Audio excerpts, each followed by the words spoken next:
नमस्कार। आज हम श्रीमद् भगवत गीता के एक ऐसे अध्याय की बात करेंगे जो सच में दिमाग घुमा देता है। चैप्टर 11।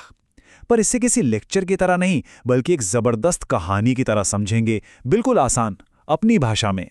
कभी सोचा है कि ईश्वर का, उनका असली रूप, जिसे हम विराट रूप कहते हैं, वो कैसा दिखता होगा? क्या वो वैसा ही होगा जैसा हम तस्वीरों में देखते हैं, या फिर कुछ इतना विशाल, इतना अलग कि उसे देखकर शायद होश ही उड़ जाएं? बस यही सवाल कुरुक्षेत्र के मैदान में अर्जुन के मन में उठा था, और जो जवाब मिला ना, उसने सब कुछ बदल दिया। तो कहानी शुरू होती है अर्जुन की एक रिक्वेस्ट से। होता यह है कि युद्ध के मैदान में अपने दोस्त और गुरु कृष्ण से ज्ञान की सारी बातें समझने के बाद अर्जुन के अंदर एक बहुत ही गहरी इच्छा जागती है। अर्जुन कहते हैं, प्रभु, ठीक है, मैंने आपकी बातें सुनी और ये समझ लिया कि सब कुछ आप ही हैं, ये पूरा ब्रह्मांड, ये सब आप ही से है। पर अब मैं सच को सिर्फ सुनना नहीं, अपनी आंखों से देखना चाहता हूं। मुझे अपना वो विराट रूप दिखाइए जिसमें ये पूरी कायनात समाई हुई है। अब देखिए, अर्जुन ने जो मांग लिया था वो कोई छोटी मोटी चीज तो थी नहीं। भला ये हमारी आपकी मामूली आंखें पूरे ब्रह्मांड को एक साथ कैसे देख सकती हैं? नामुमकिन है ना? तो कृष्ण ने इसका क्या हल निकाला? कृष्ण मुस्कुराते हैं। वो एक तरह से कहते हैं, अर्जुन, जो तुम देखना चाहते हो ना, उसे देखने की ताकत इन आंखों में नहीं है। इसके लिए एक अलग नजर चाहिए, एक डिवाइन विजन।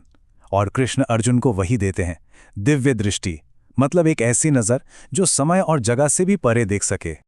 और बस इसके बाद वो पल आता है जब कृष्ण अपना वो रूप दिखाते हैं जिसकी कोई इंसान कल्पना भी नहीं कर सकता। उनका विराट रूप, द यूनिवर्सल फॉर्म। उस विशाल रूप को समझने से पहले जरा एक मिनट कृष्ण के इस रूप को देखिए। ये था उनका वो शांत, प्यारा, जाना पहचाना रूप। वो कृष्ण जिसे अर्जुन बचपन से जानते थे, उनका दोस्त, उनका सारथी। लेकिन जो अब वो देखने वाले थे, वो इससे बिल्कुल बिल्कुल अलग था। तो अर्जुन ने देखा क्या? सोचकर भी रोंगटे खड़े हो जाते हैं। उन्होंने देखा कि पूरा का पूरा कॉस्मॉस, सूरज, चांद, सितारे, गैलेक्सीज, सब कुछ कृष्ण के एक ही शरीर के अंदर है। हजारों लाखों मुंह, आंखें, हाथ, जिनका ना कोई शुरू था ना कोई अंत। सारे देवी देवता, बड़े बड़े ऋषि, सब उन्हीं में दिख रहे थे। और रोशनी रोशनी इतनी तेज मानो आसमान में हजारों सूरज एक साथ फट पड़े हों। यह नजारा दिमाग को सुन कर देने वाला था। लेकिन इस अद्भुत रूप का एक दूसरा पहलू भी था, और वो था भयानक। अर्जुन ने देखा कि कौरवों के बड़े बड़े योद्धा भीष्म, द्रोण, कर्ण सब तेजी से कृष्ण के जलते हुए मुखों में समाते जा रहे हैं। ठीक वैसे ही जैसे पतंगे खुद को रोक नहीं पाते और जलती आग की तरफ खिंचे चले जाते हैं। ये समय का विनाश का रूप था। ये दिखा रहा था कि जो बनाता है मिटाता भी वही है। अब आप ही सोचिए, इतना कुछ एक साथ देखना किसी भी इंसान के बस की बात नहीं है। अर्जुन, जो दुनिया के सबसे महान योद्धाओं में से एक थे, इस रूप को देखकर अंदर तक हिल गए। वो डर से कांपने लगे, उनकी सारी वीरता जैसे गायब हो गई।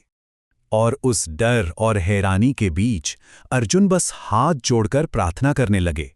उनकी आवाज कांप रही थी। वो कह रहे थे, हे प्रभु, आप अनंत हैं, आप ही सब कुछ हैं।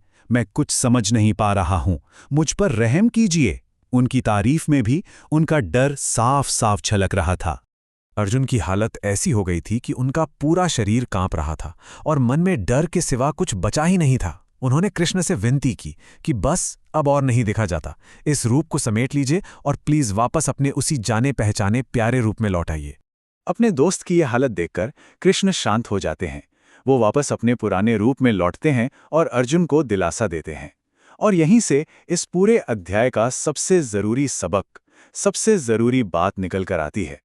इस स्लाइड से पूरी बात एकदम साफ हो जाती है। देखिए, एक तरफ है विराट रूप जो अनंत है, सर्वव्यापी है, शक्तिशाली है और सच कहें तो डरावना भी है। ये ज्ञान और शक्ति का प्रतीक है। और दूसरी तरफ है सौम्य रूप जो शांत है, प्रेम से भरा है, जाना पहचाना है। ये भक्ति और कृपा का प्रतीक है। कृष्ण यही समझाते हैं कि देखो अर्जुन, मेरे उस विराट रूप को देख पाना या समझ पाना हर किसी के बस की बात नहीं है, लेकिन मेरा ये प्रेम भरा सौम्य रूप, ये हर किसी के लिए है।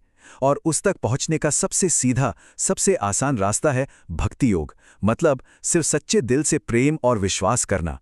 बड़े बड़े ज्ञान या कर्मकांड से भी ज्यादा ताकत एक भक्त के सीधे सच्चे प्यार में होती है। तो इस पूरी कहानी का सार क्या है?